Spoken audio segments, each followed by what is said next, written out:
Check, check. Okay. Now. Alright. Okay, now we can probably rearrange this here a little bit. Yeah, or I just do this. I'll take it down. Hang on. Welcome.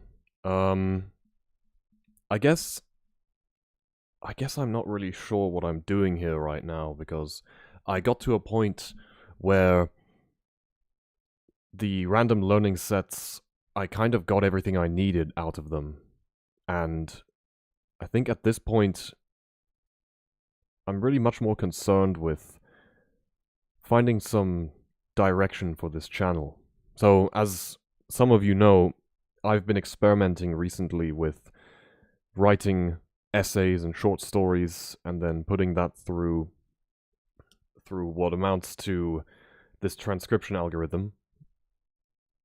And after doing that and using the generated transcripts to then again generate imagery for the videos, have some software sort of crop them around and stuff, it became very easy for me to write things and then produce videos very quickly, which somebody might want to look at.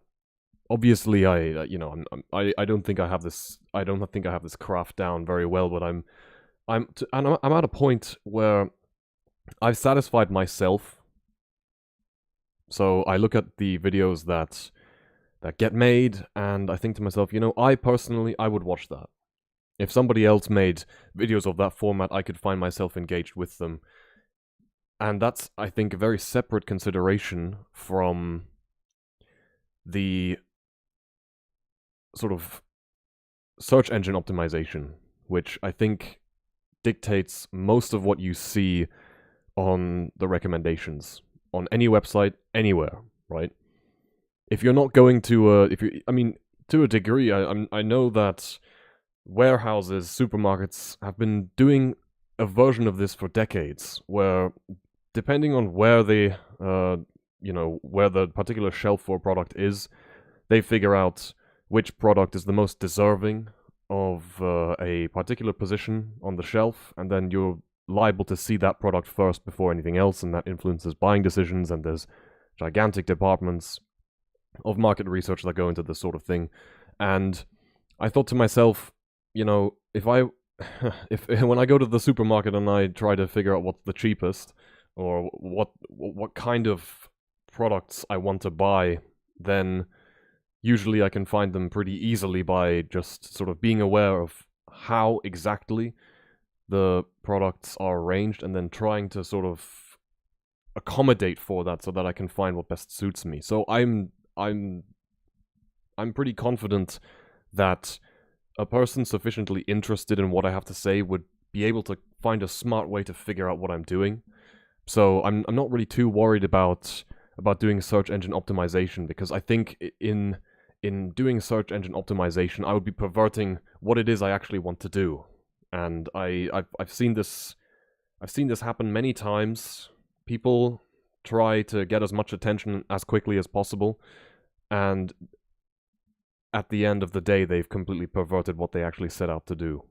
They've fundamentally broken their stated purpose as a result of trying to optimize for attention. And I will never do this. I have no expectations of having my activities on a YouTube channel be in any way monetarily profitable. I happen to live in a country where it's more than possible to afford to live without sort of, I guess in layman's terms, what I'm saying is I already own everything I could ever want, right? So I don't see the reason, like fame and infamy or whatever is really not my this is not my aim here. And I don't know, now that that's all out the window, now that that's been established, I can try to figure out how best to address what it is I want out of this, if it's not money, right? So that brings me to the topic of the random learning sets, which is basically the main format for which I've done streams on this channel. And I'm through with random learning sets. I now know how to mix. Of course, there's still some fine details to iron out. I now know exactly sort of my style of mixing, how I would select tracks for it, how I would do BPM changes if there are drastic ones. I have had the opportunity to play music to a paying audience now, and I will continue to have that opportunity further on. It's of course not very lucrative for me necessarily, but I like it because it's a nice thing to do on the weekend, and if you're helping people, if you're helping make someone's night, right, then yeah, I think that entirely justified, right? What am I gonna do on a Sunday to earn money in Germany anyway? Like, there's no way, right? So it's concluded my learning process over the last couple months. I know how to do it now. I'm fairly confident. I can keep my computer from crashing whenever I'm having to do this in front of paying people who don't want music to be interrupted. I know what it's like. I know what the crowd kind of, how they behave, what kinds of things you see if you're at the DJ booth of a small-ish event, right? And I've now established a level of trust with the people who kind of got me in that chair. So I do think that it will be happening again. And that being said, I will still try to mix stuff and make nice sets, but it'll be less frequent. I will no longer be able to do it weekly, right? And I will also not be showing my face anymore. I'll just have a still image and stuff. Because the reason why I had this camera in the first place, the reason why I wanted to telegraph it all, is so that I could look at I could watch the stream again, look at my own hands, and see exactly what it was that I was doing. And that gave me the feedback that I needed. I never needed anybody else to help me do it. I just needed to be able to see what I did, and then rewind it and watch it again, just so I could really file that out, And I think I've absolutely forgone the need for that now. I think that's absolutely no longer necessary. I now have a technical ability.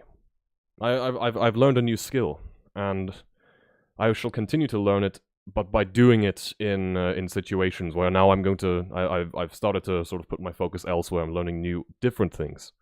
Especially, I'm also working a little bit on my cardiovascular health. I've been terribly sedentary. I've stupidly taken up this shit, and as embarrassing as it is, I've kind of backslid. But I'm sure that this kind of story is not at all. If you've ever been addicted to something, then you can certainly understand why that is. Yeah. So I think I've given it sort of a rundown now. What I see fit for this channel. Will I continue to make spoken essays? Probably. I don't know how likely it is that I can consistently make video essays on a weekly basis. I think it'll be harder for me to do this in coming months because my life's getting a little busier. But I think I could probably manage to, yes. Yeah. In any case, I hope that... Sorry. Well, in any case, I hope that makes it very clear what I've planned for the future, and I hope that you will enjoy what is to come. Bye-bye.